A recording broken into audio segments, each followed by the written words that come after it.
Welcome to Critical DMG, a podcast about two best friends who might have grown up but never grew out of their love for the Game Boy. We will be playing and reviewing every North American title released on Nintendo's original handheld console. This is episode 40. I'm Tony, and there are so many bugs in this game. I'm so excited. As soon as I saw a lot of the sprites, I was like, oh, I understand why Tony was excited for this game. But one of reasons, anyway. Yeah. I'm Jeff, and today we are talking about Cosmo Tank. I do want to say, before we get too far, there is a lot of flashing in this game.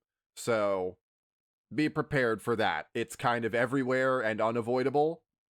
I just wanted to make sure we got that out there before we dove too far in, because I would be remiss if anything happened from the quite excessive screen flashing that can show up here. Yeah, I agree. So, Tony, immediate opinion. Do you think someone should fight the bugs in their giant tank? Oh, this game whips. Absolutely. Okay, I'm going to give it a yes as well, but a little bit begrudgingly, but we'll get into that. We'll get into that. I can see. Yeah, I almost said yes and like a yes asterisk, but we'll get into it. Yeah. So before we do that, can you give us the back of the box? I can. I think this is a pretty good one too. Cosmo Tank. It's one mean piece of rolling steel against a horde of the enemy's finest.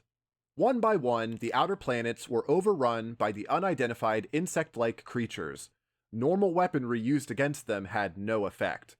Backed by the best scientists in the galaxy, the Cosmo Project set out to design the ultimate fighting machine, a savior to those in need. Such was the birth of the Tiger A1. As commander of the Tiger, you will set out on a mission of rescue against the overwhelming forces of a galactic hive. You must survive peril on land and in space to reach your final destination, the lair of the master insect and his minions. Do you dare brave the challenge? Actually, I think that's an alpha, not an A. I knew it. I knew as soon as I said that, I was like, oh, that's an alpha, isn't it? But listen here, college boy. It's the Tiger Alpha 1. Oh, sure, right. Like, why that like misnaming? Just, I've seen too many, I guess, Greek letters in my life for not knowing Greek. I should have known better. I was there too. But anyway, yeah, so Cosmo Tank was released in September of 1990, published by Atlas, so another one from them. And that's about all I have on the background. I'm sure there's a lot more. Tony, did you find anything else? I sure tried, because it was actually Oscar Technologies, I think it was, that was responsible for like developing and publishing, but they became Atlas or were bought by Atlas or something like that, I believe. And so this was the only game that I guess they had their name on or whatever, because I looked and looked and looked at trying to split the hairs and figure out, how exactly that really happened. And every time I would look up Osaka Technologies, it would just bring up Atlas. So interesting. Other than that, I don't have a whole lot of other background information on it. I was actually a little surprised with researching this one, how kind of little it seemed that there was on it. Yeah. Playing it first, it seems like it would have kind of maybe a cult following or kind of a lot of stuff behind it. And so I was a little surprised that, I couldn't really find a whole lot of background on it.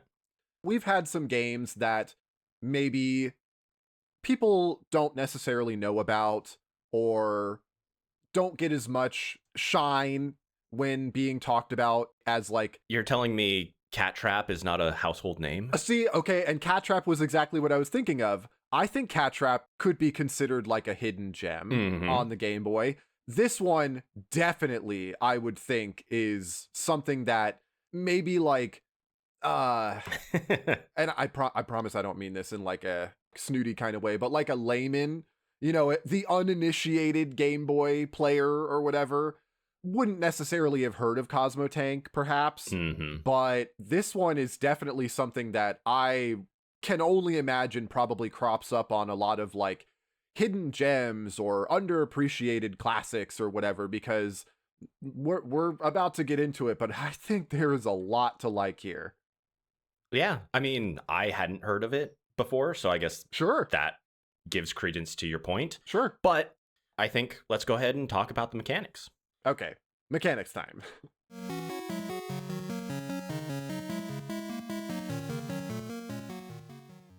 All right. So this is a shoot 'em up dungeon crawler thing. Your goal is to defeat all the bosses and I guess save humanity. I would say save Earth, but you're not on Earth anymore, so save humanity from the insects, I suppose. Controls pretty simple. Your D-pad moves you around. A will set off a bomb, and B will fire your lasers. Normally, this is when I would ask how your experience was, but I kind of want to break down the different, not game modes, because there are different game modes. It's a multi-genre experience. Exactly. So yes, by all means, go ahead and explain. Speaking about the quest game mode, where you're going on a quest to save humanity, you have a 2D kind of top-down perspective where you're driving a tank around, enemies are coming at you, shoot 'em up style, and you can bomb, laser, etc., explore the world and find what you're looking for. You then move into a 3D perspective is what they call it, but it's more or less a dungeon crawler where you're moving through a dungeon and you have random enemy encounters that you then, kind of have the same mobility or controls as before. You can kind of turn your tank, shoot your lasers, shoot a bomb, and then to move between worlds, you have what I would consider is like a more classic shmup sort of gameplay. Yeah. Where you're in a flying thing and you're flying up the screen and enemies are coming at different angles and stuff like that. So, yeah, kind of a mashup of genres here. Just wanted to get the picture painted before asking Tony, what was your gameplay experience like? Did you save humanity? I did not. And I will definitely preface by saying that the reason I almost went with an asterisk on this game and not a full yes is because of some of the mechanical stuff. So I made it past the first planet, which I believe is called Dessa. I think so, yeah. So I beat that, got past the first boss. On my second play, the first time I played through, the first boss just completely wrecked me. Yes. It's been a while since I had played this game, and they don't tell you how to dodge attacks. So I thought that I was just supposed to mash the buttons against the boss, and it got me killed. My second time around, I did beat the boss, and I made it farther, and that's where my other kind of issue with it goes, but I'll get into that a little bit. Let's take it a step at a time. Yeah, so one of the first notes I made for this game was that it's kind of a B button mashing simulator. Oh yeah, my hands. Yeah, I really wish they had a hold to fire option, but they don't, so whatever, you just mash the B button. And up until that first world boss, that was just what you did. You just mashed the B button and it worked out. So in the quest mode, which I think we're going to be talking mostly about, we'll mention the other modes later, but for now, I think mostly we'll talk about the quest mode. Yeah. You explore the world, you get into these dungeon crawlers, and then you're supposed to defeat the life core is kind of the big, I think, boss or the main boss on each level. Yeah. And then you can also defeat energy cores, which are like mini bosses that weaken the life core. If all of that sounds kind of confusing, finding all of those things, going through the map, it is. It is. I got lost a lot. But up until that first boss, each mini boss, you destroy them so quickly that yeah, it doesn't really teach you like, oh, I need to dodge. I need to do something more than just mash the B button. Uh-huh. And then that first boss is definitely a wall. And yeah, I died multiple times to it, to the point where I was like, I'm clearly missing something. Same. So I went, looked at the manual, nothing really in there. Nope. So then I noticed that you could level up. And so I was like, oh, I guess maybe I just need to like grind a bit and level up. So if you're watching my footage and you're seeing me just in this one area shooting a bunch of stuff, Exactly. that's what I was doing. Same. There is, yeah, a level up system where once you kill a certain number of enemies, I think it's like 100 or something like that, you get up to the next level, which gives you a bit more life. It does max out at 6, so it doesn't do a whole lot. And the boss hits you really hard anyway. Yes. So I, got max level, spent too much time grinding, went back to the boss, and immediately died. And I was like, okay. Me too. I beat the boss with my level 1 gun because I died like after grinding up to get the level 3 powered gun, which you need 10 power up pickups to move your gun from stage 1 to stage 2 and then stage 2 to stage 3. So I was like, yeah, I've got the powerful gun. I'm going to show that boss. And the boss beat me anyway. And so I actually ended up beating the boss with just the stage 1 gun. And that's another thing that kind of added frustration for me. And we've talked about it on other shmups and other games as well. You lose your laser power up when you die. Yeah, it doesn't just knock you back 1. You go all the way back to the beginning. Yep. And while they are pretty generous with the drops, to get from level 1 to 2 to 3, that's at the very minimum 20 enemies that you need to kill. And yeah, that was one mechanic that I definitely bounced off on. Right. Because yeah, you fight the boss, you die. Am I leaving the dungeon crawling section to go pick up more power-ups, or am I just going to try and bash my head against this boss with a level 1 laser? Especially because you might be driving the Cosmo Tank. The bosses are the actual tanks. They take so many hits. Yeah. And I'm sure that if you knock out the energy cores, that's supposed to have some sort of effect on how much HP the boss has overall. That's what I would assume as well. And I read that when I was looking at like guides after the fact, because like we've already said, the manual, while being pretty chock full of information, it does not tell you everything. It doesn't tell you how to dodge attacks. It doesn't say anything about how bombs affect things. So I did look up on GameFAQs to see if anybody had given any more information about that kind of stuff. And the bosses having mountains of HP, it is literally just something that is like an accepted fact. Yeah. Like US players, Japanese players, no matter where I looked, the fact that the bosses were just walking mountains of health is just something that you have to make your peace with, because it takes so many shots to get through a boss. Even if you end up knocking out all of the energy cores, in that dungeon or whatever, they still take like 20 hits or something to defeat them. And it's a slog. Yeah. And the only thing I could find in game and out of game was that when you defeated the energy core, it quote unquote weakens the life core or the big boss. Right. Who knows what weakened means? I would assume because they hit like a truck, it is not their damage output. So I would assume it's their HP pool. Again, unclear. So if we're wrong about that, definitely let us know. But that would be my assumption.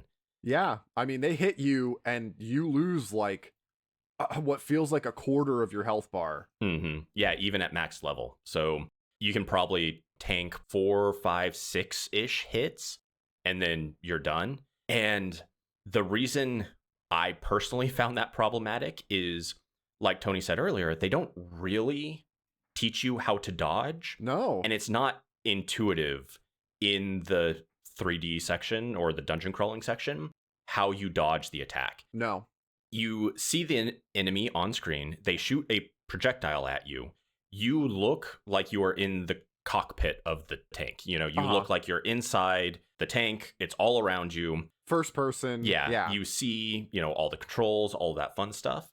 You only get hit if the projectile hits a certain kind of centralized area of the screen. Right. So I would love to see the actual like hitboxes of this game, because it is extremely, at least to me, unintuitive where it actually counts as a hit. Sure. And part of the reason why I think the boss is such like a roadblock if you go into this game blind and you really don't know what you're expecting is because even in the rest of the dungeon crawling sections, the enemies are moving. They're not just standing in one place. They're like flying around, and you know, you're tracking them on your little radar. And so those fights, the dodging just kind of happens simply from the fact that everybody's moving around the whole time. Yeah. So, you know, you're shooting at them, they're shooting at you, but because you're always trying to readjust and keep them on screen for you to actually shoot down, you don't even really notice it. The dodging just is like incidental.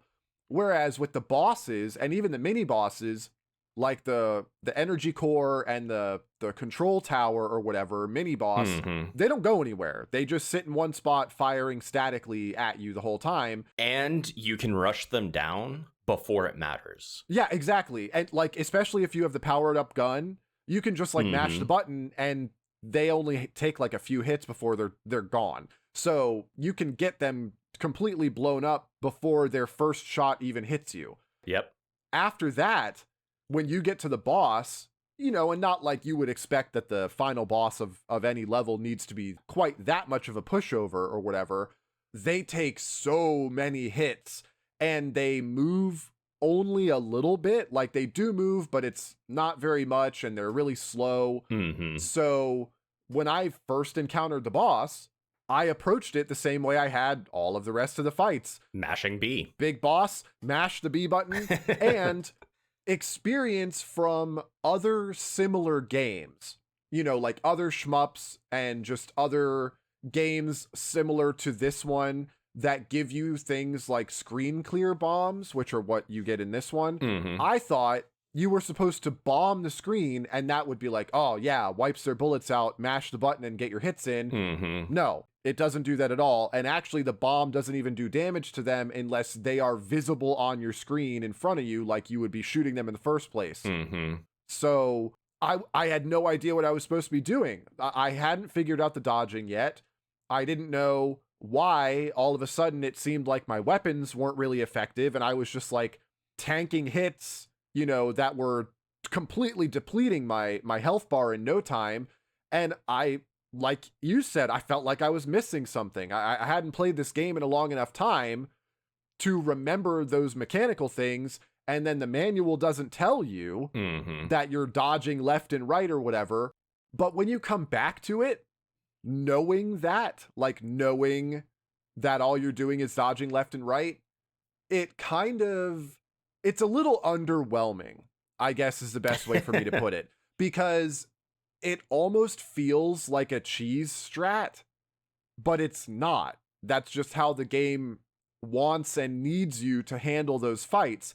Like you said, it's just this hitbox window that the enemy shots will actually affect you in. So if you like turn yourself ever so slightly, you might not be able to hit the boss because, you know, your bullets don't hit them, obviously. But like theirs are still on your screen. Like their bullets are still showing on your screen, but they're just like off to the side. So it doesn't matter. You can visibly see them, but because you can only see them out of the corner of your eye, they don't hit you anymore. Yeah, you can visibly see them hitting kind of the sprite that is your tank. Yeah, like they're hitting your screen or whatever. Yeah. Yeah, but they don't hit you. So I guess to try to kind of clarify a little bit visually what we're talking about, there's maybe like a quarter of the screen on both sides that if the enemy's bullet goes there, it doesn't hit you. Mm-hmm. Again, there's nothing really depicting why that is or why that matters, but as long as you rotate the tank so the enemy's bullet is hitting that sliver on either side, you're good and you don't take a hit, which physically doesn't make sense either if you're just rotating a tank, but whatever. Yeah, We're not going to talk too much about that. exactly. And they don't put like blinders on those sides. You know, if that part of the screen wasn't cockpit and it was just like black, Mm-hmm. then it'd be like, oh, that's off to the side. Obviously, I can't see out there anymore, so it doesn't affect me. But no, the whole like that whole horizontal section is cockpit window. So Yeah. you know, you would think that it should be affecting you, but ultimately what it ends up meaning is you're like strafing every boss all the time. Mm-hmm.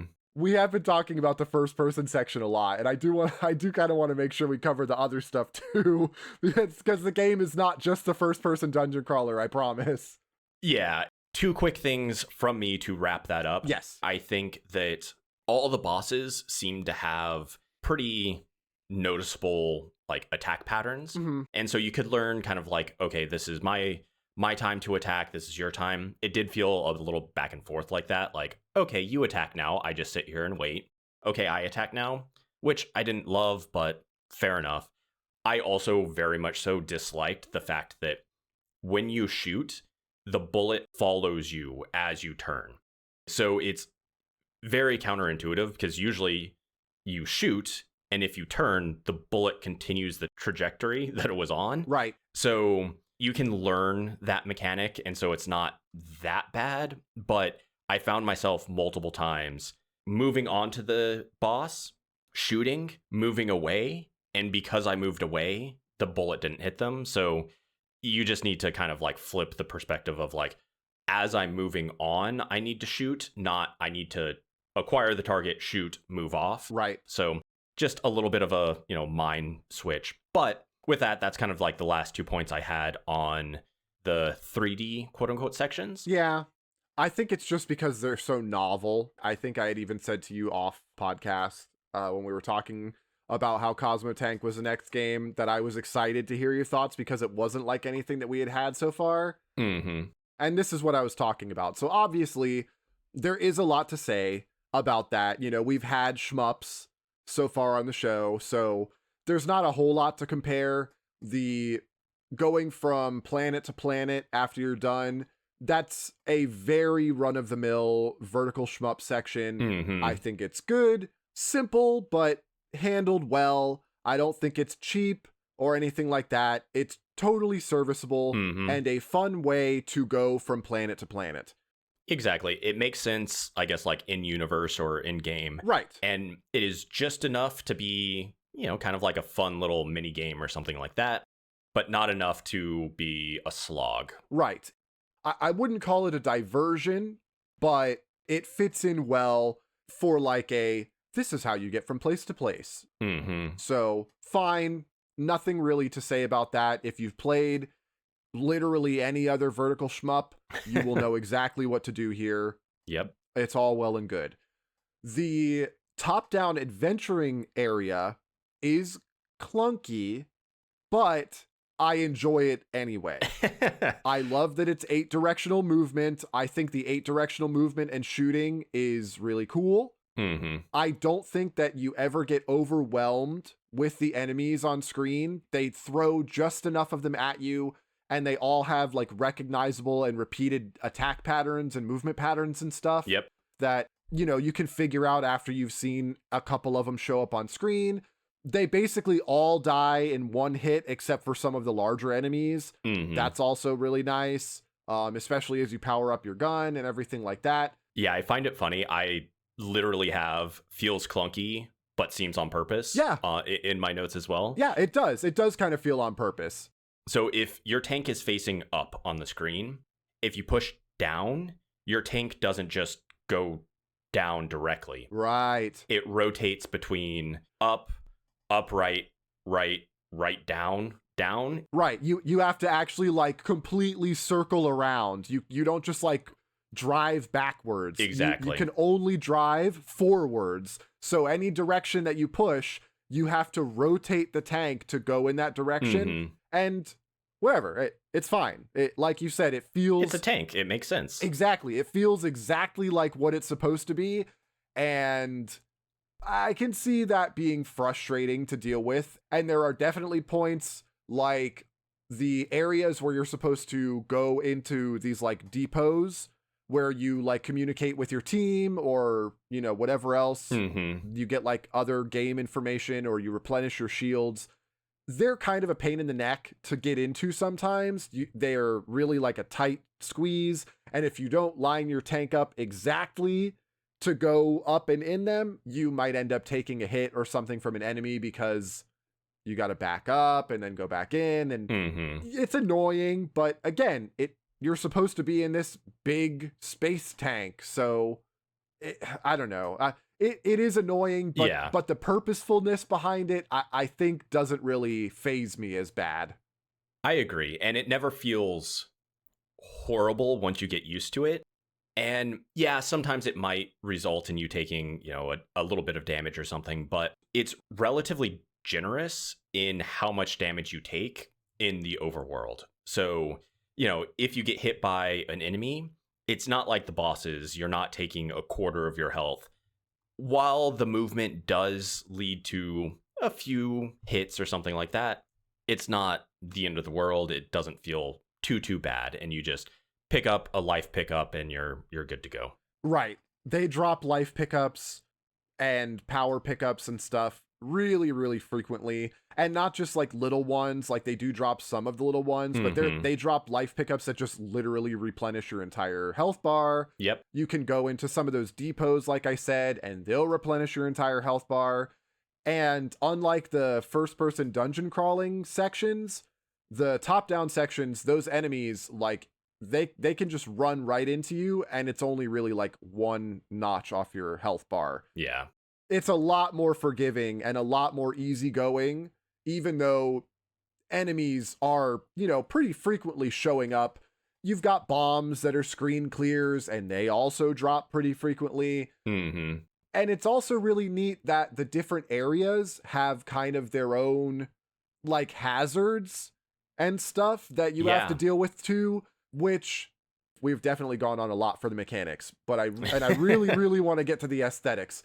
But the last thing I want to say before I hand the floor over to you for any final mechanical thoughts is my other sort of big hang up with the mechanical stuff here in Cosmo Tank. And that's how I like that they wanted to go, I guess what you could call open world. When you beat the first planet, the rest of the planets open up to you and you can visit them in any order that you want. But you need power-ups from certain ones. Exactly. They say in game, they're like, okay, we can travel to any of these other planets now, and then you can do that. But they also say this planet has this power up. This planet has this power up. This planet has this power up.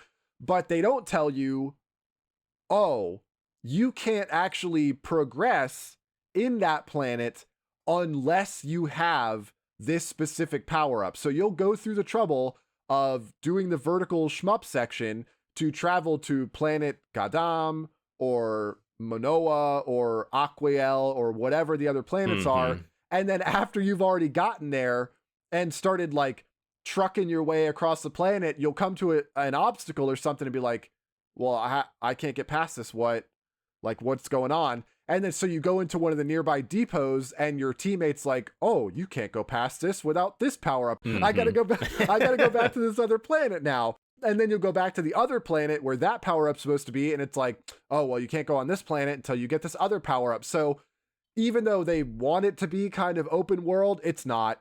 There is like probably at least like a partial path that you kind of have to take if you want to go to the other planets, because they will straight up just lock you out. Like you'll go, like, I forget which planet that I went to. I think it was Aquel.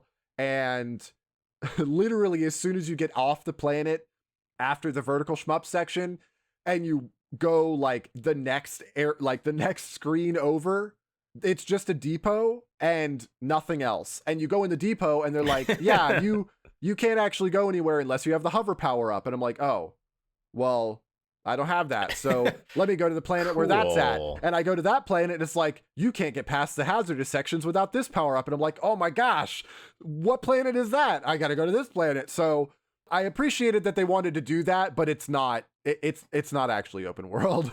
Yeah, I was pretty lucky with that. I just happened to go in the right order. So looking back, I realized, yeah, that could be kind of not fun, but I happened to go to the right planets in kind of the right order. So, yeah, you know, I lucked out.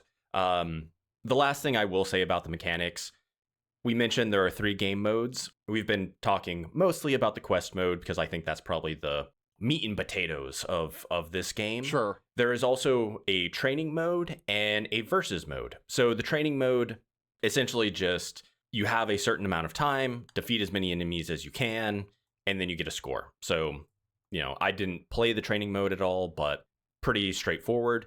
Versus mode, if you have a game link cable, you can play against another opponent or like your friend or whatever. So I think both of those pretty straightforward. I don't think we need to go too in depth on those. I did play the training mode. I think it sucks. It's basically a very small, like single screen arena, and you have a time limit and a bunch of enemies are just like flowing in off screen, and you're supposed to kill as many of them as you can before time runs out.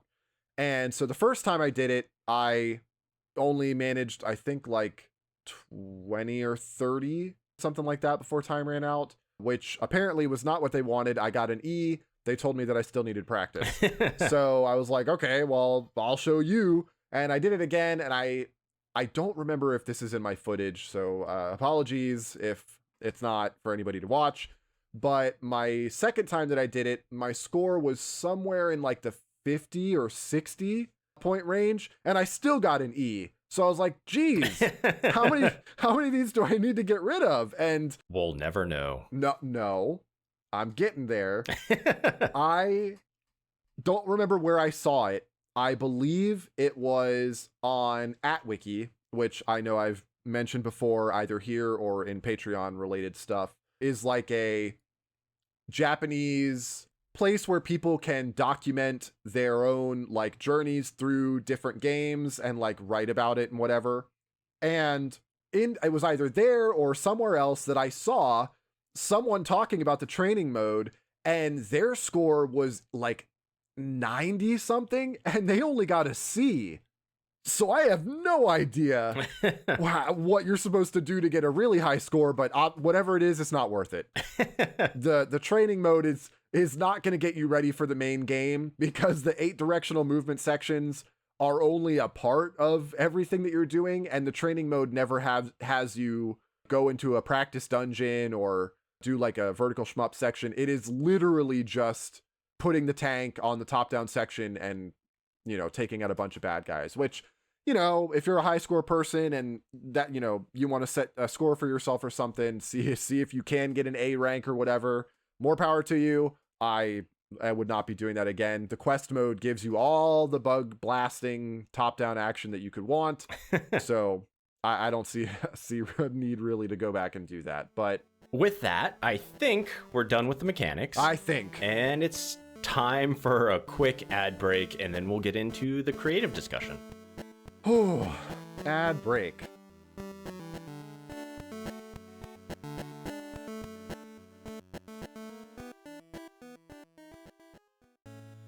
We know that a lot of people listen to podcasts just like ours to relax at bedtime. Here at Critical DMG, we do our best to ensure that the charm and good vibes are provided at maximum strength. You can tune into our show, tune out for the night, and leave us on while you get some sleep. With Critical DMG, the rest is easy.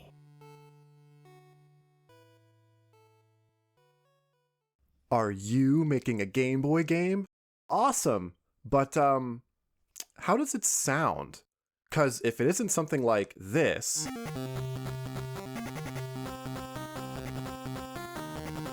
Or maybe like this.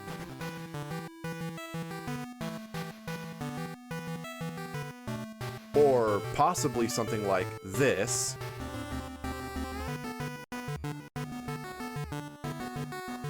You might want to do something about that. And I know just who can help. Tip Top Tomcat specializes in authentic Game Boy audio that's been used in over 50 projects so far. If you need something quick, you can find bundles of pre-made Game Boy audio assets ready and waiting on tiptoptomcat.itch.io. But if you need something more custom, reach out directly by emailing thetiptoptomcat@gmail.com with inquiries about commission availability. And remember, you don't want your Game Boy game to just sound good. You want it to sound tip-top.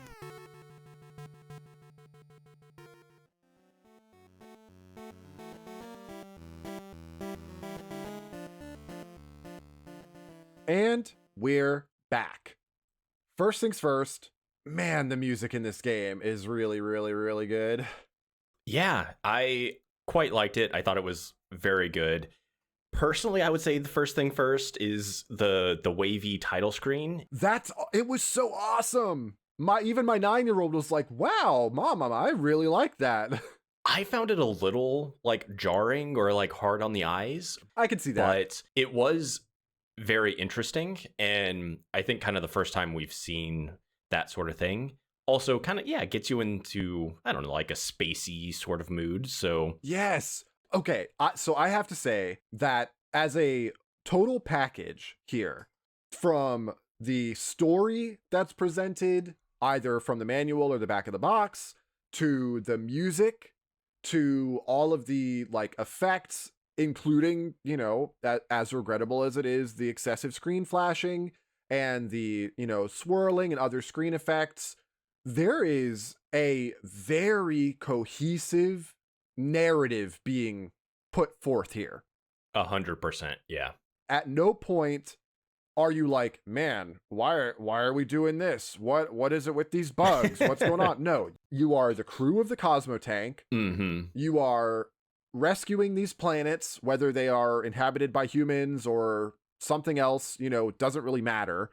But you are rescuing these planets from these bug aliens that are ravaging all over the universe or whatever.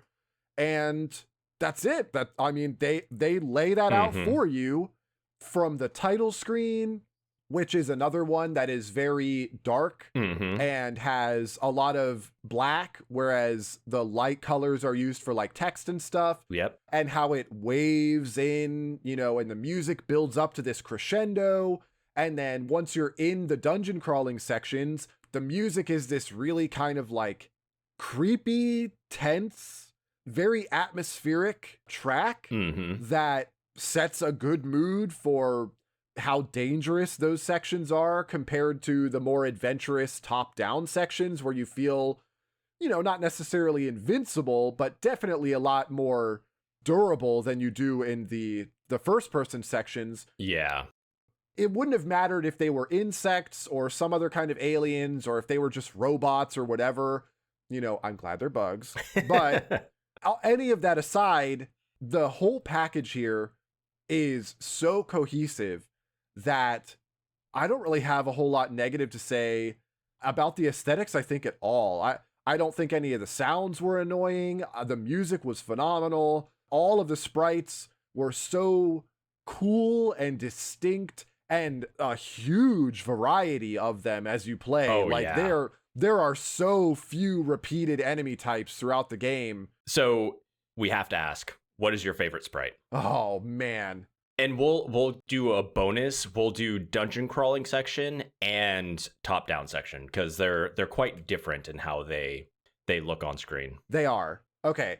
For the dungeon crawling, my favorite sprite was, it's almost like a fly sitting on top of a spider, sort of. And I like that one because it splits in two. Yep. And so if you don't kill it fast enough, or you let it like move far enough away from your visible screen area, the little fly part breaks away and like moves around fast. And that is super annoying. Yeah. And the little spider part just kind of like crawls back and forth. And I thought that was so cool. That was just such a really distinct way to have the enemy exist, you know, to not just be another single screen baddie. So that one was my favorite there. Go ahead and give me your favorite dungeon crawl one, and then I'll go and give my favorite top-down one. There was like this one enemy that kind of looked like a ball at first, and then it opens up and it's an eyeball, and that's when you have to like shoot it. Yes! I really liked the little like eyeball guy. So did your nephew. It just looked so good, and, you know, a little bit of a gimmick with the fight, not hard at all, but it just looked so good. I will give a, you know, maybe like a bonus point to one of the bosses was like a centipede thing that would kind of like move around, and then you could usually only see its head, but occasionally it would come up and you could see kind of like its whole body, and then it would like charge up an attack to shoot you. I also quite liked that sprite, and while I didn't like the fight too much, I did like that kind of mechanic sort of thing going on. So that would be, I guess, my number 1 and number 2 in the dungeon crawling section. The bosses are huge. Like, the bosses are huge sprites. They take up like a solid quarter of your visible screen real estate while you're moving the viewpoint around. So they are very detailed, very cool looking. And for the most part, yeah, like quite unique and interesting. As for the top-down ones, I did like the spiders that show up if you, I think, like take too long or something. They take a lot of hits, but they are an excellent way to farm those power-up drops because they always drop one. So if you're watching my footage, you will probably see a good portion of it where I am just like grinding out those spider guys because they always drop a power-up, and that's how I would get my gun to max level. I don't know. I think I'm thinking of the same one, and I think that's my favorite. I saw them more as like a beetle, because I think they had like big... I'm sorry, I don't know what like the pincer things that beetles have. Mandibles, maybe? Yeah, I think they had those, but I agree. I think that was my favorite as well. And also, yeah, bonus that they always dropped the power-up thing. I also did like the first guys that you ever see. They're just these kind of like pinchy spheres that are gnawing at you. They were really cute too, but like just phenomenal, just top to bottom. Even the enemies that weren't bugs, like there are some just, I don't know, like spaceshipy kind of, like orbs or cubes or, you know, just like flying around little widgets and whatever. It was just so good. Very alien, very menacing outer space, whatever. So I have nothing but praise for the visual design here. Oh, I completely agree. I am a little sad that the manual, or at least the one that I could find, didn't have all of them shown out. But top tier in game. I would love to see some concept art. Yeah, exactly. Like, I would love to see what they were supposed to look like, because there is just so much visually here. I mean, there are character portraits for your different crew members. There is a visual depiction of what the Cosmo Tank looks like in the start menu, and it's awesome too. The level designs themselves and the backgrounds for the dungeon crawl and the cockpit for the Cosmo Tank is really neat and has all of your different like apparatus for you to see all what's going on, like your radar and your life. And in an effort to not just continue to gush about it, anybody who is listening to this one strictly in podcast form and not watching the YouTube version, if you haven't played this one for yourself or you've never seen this game in action, I highly recommend it. Either tune in for the YouTube version on this one or just look up some screenshots or Let's Play or something on this one, because I can't even think of a game that we've had that comes anywhere close to being just a 100% complete narrative visual package like Cosmo Tank has. Fair, which I do want to bring up the screen flashing. Yes, it is egregious. It flashes when you use a bomb. It flashes when you take a hit. I think when the bosses are being defeated, I think it also flashes. I can't even remember anymore because I'm just so used to it doing it constantly. And you even have things like, as we mentioned, kind of the wavy title screen. As you're moving through the dungeon crawling sections, it's like kind of a very jarring wall movement. Right. That is also kind of like flashy and weird and not good. This I do know is just a hardware thing. This is just a very common way for dungeon crawling games of the Game Boy era to make it look like you are walking from screen to screen, is that they'll do a lot of replacing of tiles in such a way that it almost makes it look like you are grabbing the screen in front of you and like pulling it into your view. And yeah, it can be a little disorienting. I will say I got used to it. Yeah. But it wasn't super fun. Everything else, fantastic. I will say that was like the one thing that at first was jarring. I did get used to it, but extremely high praise for the aesthetics and the music and everything. All right, so it's wrap-up time. It is. I already said at the beginning, my opinion has not changed. Yes, you should play Cosmo Tank. It is worth the batteries. But I will say, and this is not an asterisk, because I do think that you could enjoy the game blind if you just wanted to go in and not spoil anything for yourself any more than we potentially have here on the show. Get a map. Look at the guides on GameFAQs. Or if you're not going to get a map, at least get grid paper. Well, yes, if you're not going to get a map from somewhere else, definitely keep grid paper handy for yourself.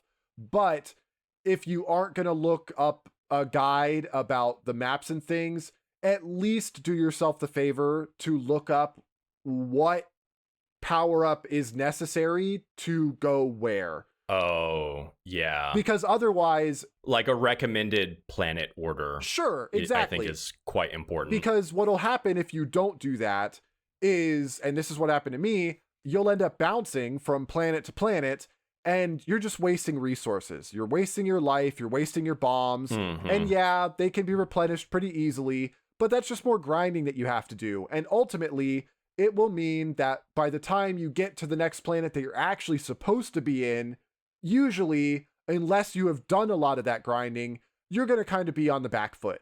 And it's going to mean that you're going to die. And if you get a game over, that stinks. So definitely have, like, for example, I know on GameFAQs that there is a guide from a user on GameFAQs, and they, in that guide, go a certain route, but they do say, you don't have to go the route that I am going.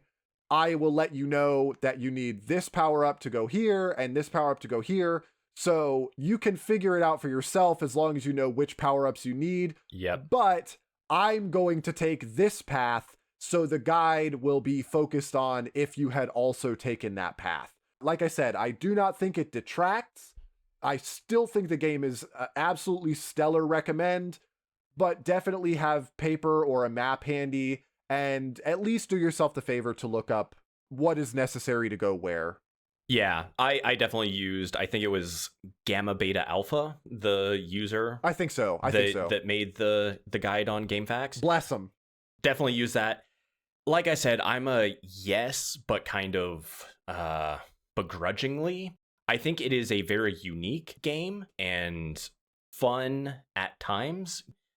I just found it very frustrating in a very unfun way a lot of the time, mostly in the dungeon crawling boss arenas.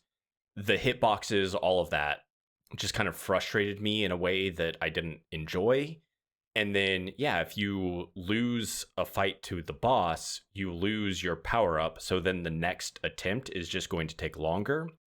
I think you should play it, but also, like I said, it frustrated me in like the bad ways for a game. Yeah, I will also add that the lack of a hold to fire, you're going to end up with sore hands. Yep. Especially if you are as old as we are, it's definitely going to wear your hands out, and there's not really anything you can do about that, simply because sometimes you're getting swarmed, or the enemy needs multiple hits to go down, and if you're not mashing that button, you're either going to take a bunch of hits yourself, or it is going to take an exorbitant amount of time for you to do what should be just like a few seconds worth of your gameplay. So keep that in mind.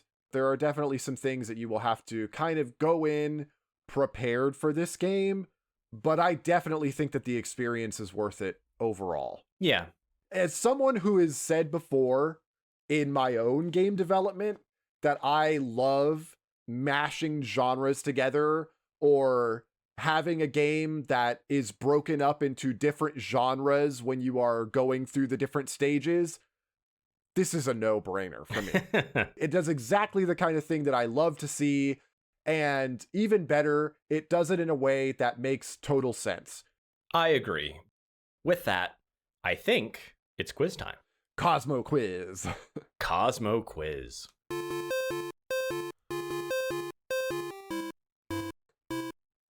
So, currently sitting at 82.4%.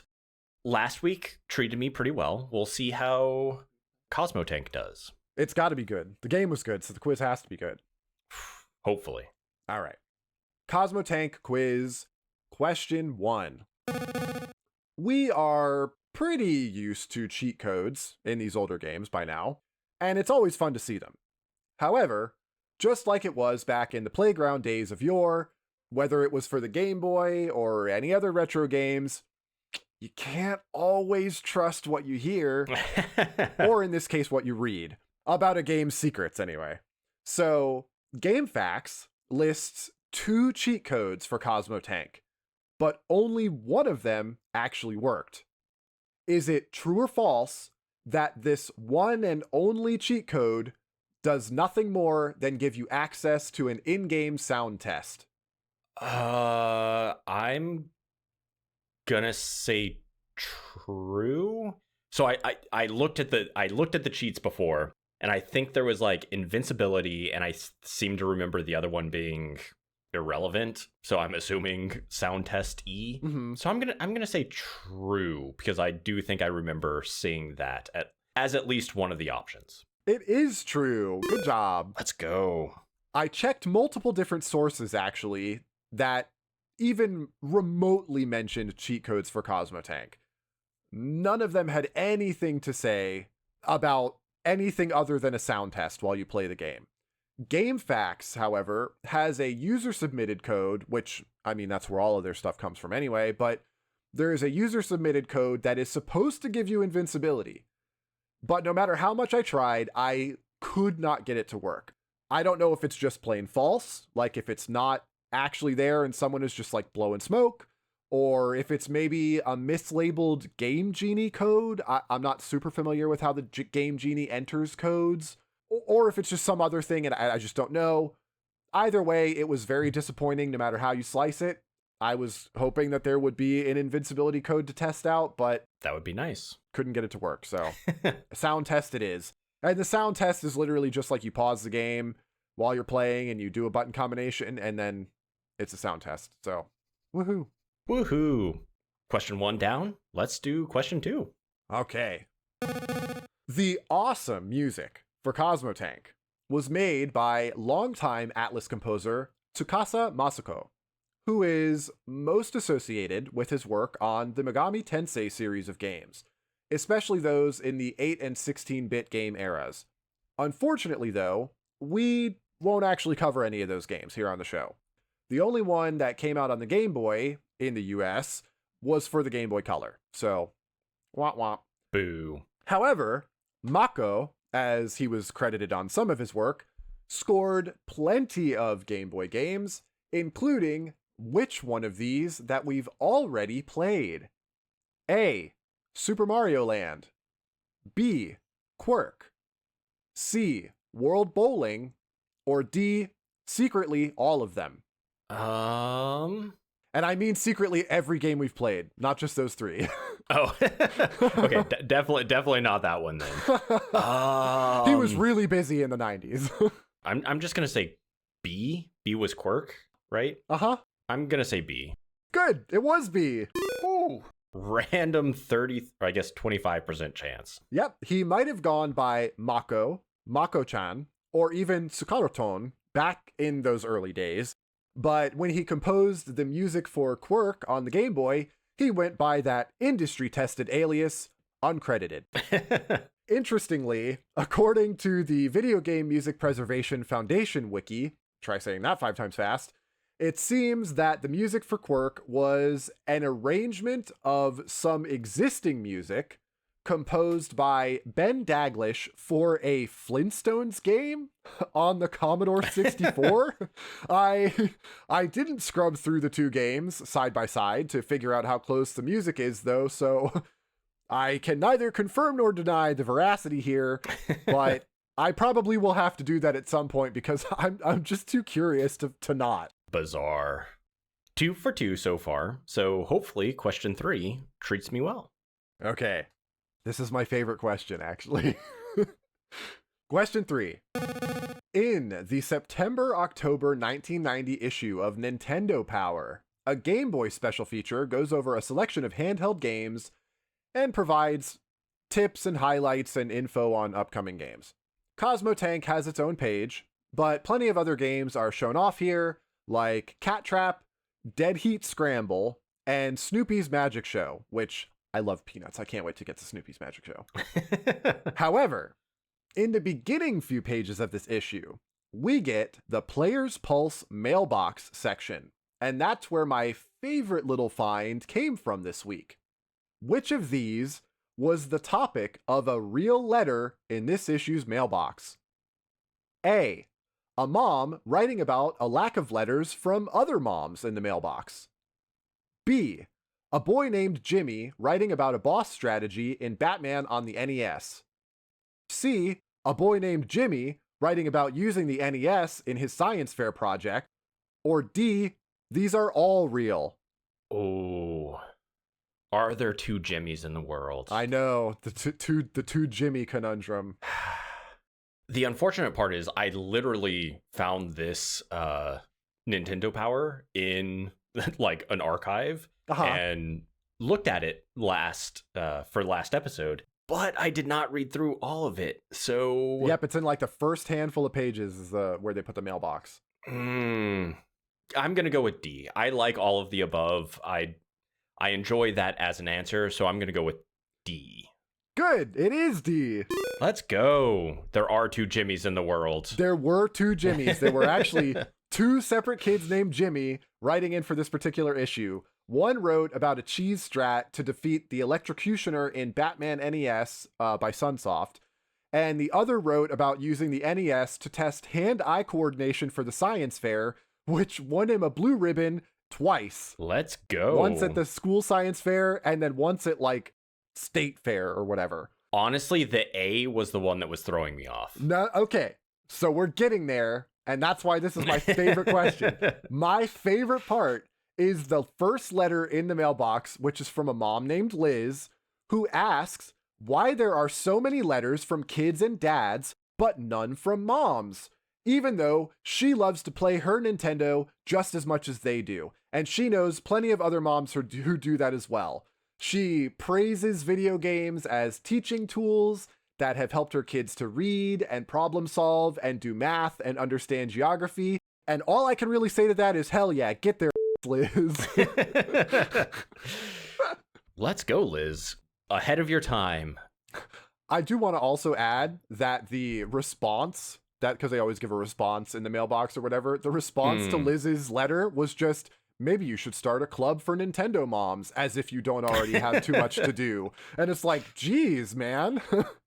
I want to have a club for other Nintendo moms. Any moms listening that want to start a club to play the Game Boy games or whatever, hit me up, okay? I'm disqualified. Yeah, I'm sorry, Jeff. You already play the games with me anyway, so. All right. With that, 3 for 3. Pretty good. I can't do much better. But can you remind us what the listener quiz from last episode was? I can. Cat Trap quiz question for the audience was about a hilariously adorable print ad that I found for Asmix games in the 1990s that I did send Jeff after we were done with that episode. Mm-hmm. This was uploaded to Retro Mags by user Kitsunebi, who I actually think has uploaded a few other things that I've talked about in the past. And I wanted to know about some very typical 90s era action copy, I guess, throughout this ad. And one of those is a giant capital letter phrase smack in the middle, hovering over Boomer's head. Adorable pink little dino Boomer from Boomer's Adventure in Asmic World. And I wanted to know if anybody could tell me what that was. Jeff, I know you know, so why don't you just tell us? Face me. He just says face me. Which is so bizarre because, yeah, Boomer, again, this like doodled pink dinosaur thing is just staring at you. And that is the last thing I would expect from a doodled pink, like a line sketch pink dinosaur. But the whole thing is like that. Like the whole thing is just like talking about how you don't have the guts to play Boomer's Adventure in Asmic World or Cat Trap or Top Player Tennis or something like that. It's wild. That takes a lot of guts. Of course it does. The only game that it makes sense that they do that is there's a shmup for the NES called Worm, WURM. Mm-hmm. I had never heard of it before seeing it there. After I saw it in that ad, I watched a video from NES Friend on YouTube about the game. It looks really cool, actually. I kind of want to try it.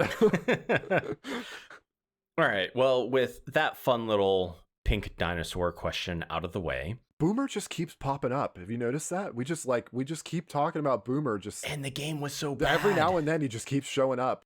Unofficial show mascot. The game was so bad. It could have been so good, and it just wasn't. I need to play that one 2-player. Now that I have a link cable, I need to try that one 2-player and see if it actually ends up being better. But anyway, what is our listener quiz for this week? Cosmo Tank audience question. Much farther back in the September-October 1990 issue of Nintendo Power is a special announcement of a new product coming to Japan sometime that holiday season. Full of technical specifications and a list of upcoming game releases, Nintendo Power assures readers that they will be the place to, quote, get the hard facts and not wimpy rumors on this hot new development in Nintendo technology. Ooh. What I want to know is, what on earth could they be talking about? Jeff. The Nintendo 64. Ooh, nope, we're not there yet, but you're really close. Yeah, I don't know. Let us know what you think it is if you have an idea. Please do. Otherwise, gotta wait till next week. Gotta stay tuned.